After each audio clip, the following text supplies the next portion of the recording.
Hello!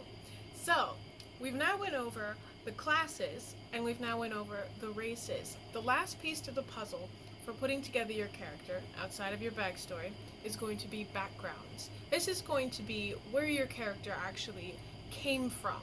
Your class is more of your job, your race is the type of creature you are, and your background is where you came from, what you were doing before this.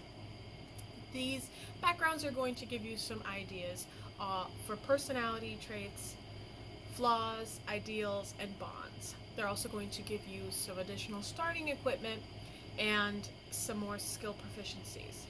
I find that a lot of people overlook the background. They choose it more for their skill choices and things, but I really think it is a great tool for fleshing out your character and really bringing your backstory to life by choosing a correct background for you. So I'm only going to go over the ones in the player's handbook, but just know that there are plenty more available. Again, D&D Beyond is a great reference for looking up other things. First up, we have Acolyte. Acolytes are going to be people who come from a religious or monastery type background. These fit really well with clerics, but you can use them with anything.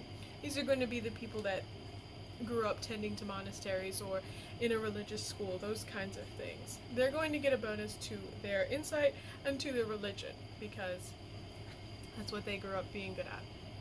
They'll also get 2 additional languages of your choosing and some extra starting equipment related to holy symbols and things like that. Next up, we have Charlatan. Charlatans get a bonus to deception and sleight of hand. They're people who have always had a way with people. They know what they're good at, they know what their strengths are, and how to use it to their advantage. They're going to get things like disguise kits and forgery kits, things that are going to help them to be a little bit more sneaky and good at getting what they want. They're also usually known for running schemes. Next up is Criminal. Criminal's a little bit self-explanatory. They're going to get a bonus to deception and to stealth. They're going to get some tools that are going to help them with being crowbars and things, being able to break into stuff because they're criminal. The book also has some options for what type of criminal you might have been. And you can choose something different, but they give you options such as a blackmailer or a highway robbery man. So that's an interesting one. It goes very well with rogue, but again, you can use it with whatever you want. Perhaps you're a monk now who used to be a criminal and has went to change their ways. Or maybe you're a cleric now who's out to help people after all the wrongs you've done. Next up, we have entertainers. They're going to get a bonus to acrobatics and performance. They're also going to get the use of a disguise kit and some skills with musical instruments. So, entertainer. You were a traveling singer, maybe you were a part of a gypsy band, and you learned to play music and do things that way. And now you're a bard. You're going to study at an actual school and hone the things that you grew up learning. Maybe that's what you did to make money to go afford bard school.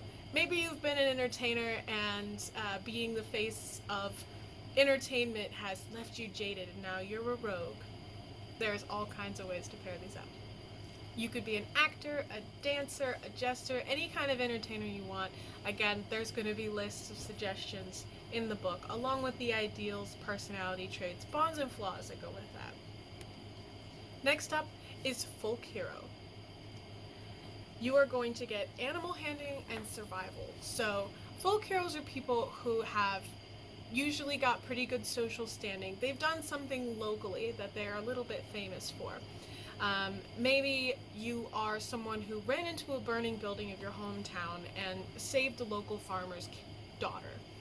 And that would make you a little bit of a folk hero. The book also has some suggestions for what type of event might have brought about your heroics, what happened that made you a folk hero. And you can choose whatever you like, just check with your DM. But there's lots of options for what you could be there.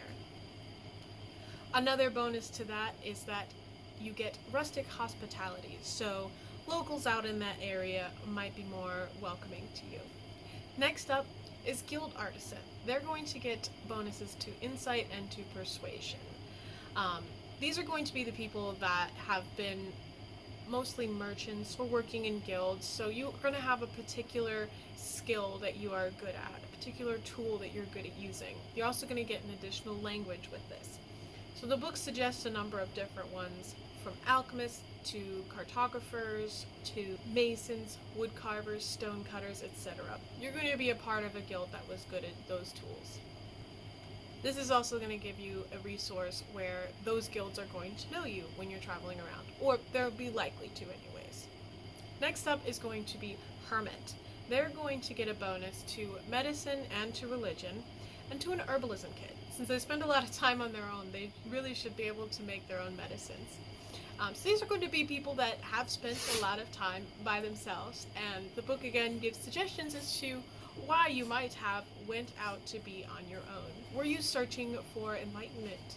Were you hiding for some reason? Were you testing your skills in the wilderness? Are you simply a loner? Were you abandoned or a runaway? Why were you a hermit? And then it will give you the bonuses for that being your background. Next up is going to be noble. They're going to get a bonus to history and to persuasion. They're also going to get a little bit of starting gold and some fine clothes, an additional language, and a couple of other things. So nobles are, again, a little bit self-explanatory. You came from a line of nobles. You were brought up at court or in a noble family of some kind. So you're going to have some standing when talking to nobles.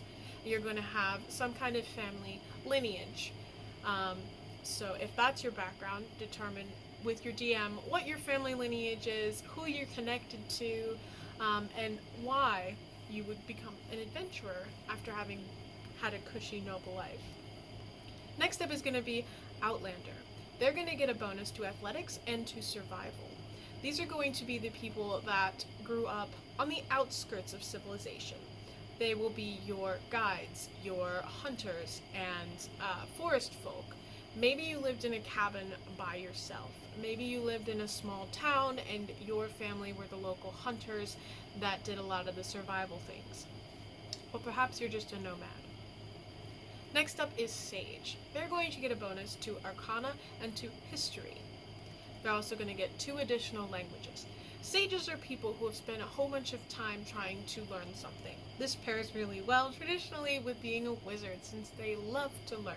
But, again, you can pair it with anything. You can be a rogue that was a sage and is now out stealing things for one reason or another, or being sneaky for whatever reason. But sages are people who have found some reason that they wanted to seclude themselves a little bit and spend all of their time learning. The book has a few different suggestions as to what your field of learning might have been: the arcane, astrology, or different kinds of sciences, researchers, wizard's apprentice, a sorcerer studying magic more in depth, etc. Next up is going to be sailors. They're going to get a bonus to their athletics and their perception. They're also going to get the use of navigational tools and water vehicles. So, sailors are people who have been out to sea. It's pretty self-explanatory there. These are going to be your pirates, your naval officer, your merchant ships, anyone who has had some reason to have spent the earlier years or beginning of their adventure times as a sailor. This is also going to give you a little bit of boost when you're looking for ship's passage. Your character is probably going to be more likely to know the best ships to take or a place where ships port, things of that nature. Next up is soldier. They're going to get a bonus to both athletics and intimidation. They're also going to get proficiency with land vehicles. These are your soldiers. You have been fighting in wars, or you've been in the reserves. You've learned how to use the carts to move great amounts of supplies. You've been fighting for a long time. And the book gives you a list of the different types of soldiers you could be, whether you were a healer or cavalry or a foot soldier, etc. Next up is urchin. So you're going to get a bonus to sleight of hand and to stealth. It's going to be similar to criminal, but urchins are more of a poor setting. So you've been a poor person on the streets or in the lower city of wherever you're from for a while. You're going to know your way around that city pretty well. That's one of the bonuses you get, and you're just going to be pretty good at navigating that city. Typically, these are either the poor or the orphaned, things of that nature. So with that, we've covered all of the backgrounds in the basic player's handbook. Remember that there are more options and there's a lot that you can do with these. Also remember to continually talk with your DM. Let them know what you have planned for your character, for your backstory, and what you'd like to do. They're going to work with you and give you the information that you need. If you're a noble, what noble families you are from. If you're an urchin, the details about the city that you might know. And it's going to create a much more immersive experience when you sit down to play. When the characters visit your home city and you kind of know where things are and you can drop these tidbits about your backstory and details that your character has, it's going to make it feel a lot more like you've walked into a city that you actually have known before. Next up, we'll have to cover actually creating your character sheet before we start going over some of the basic rules. But I hope you enjoyed, and that's all for now.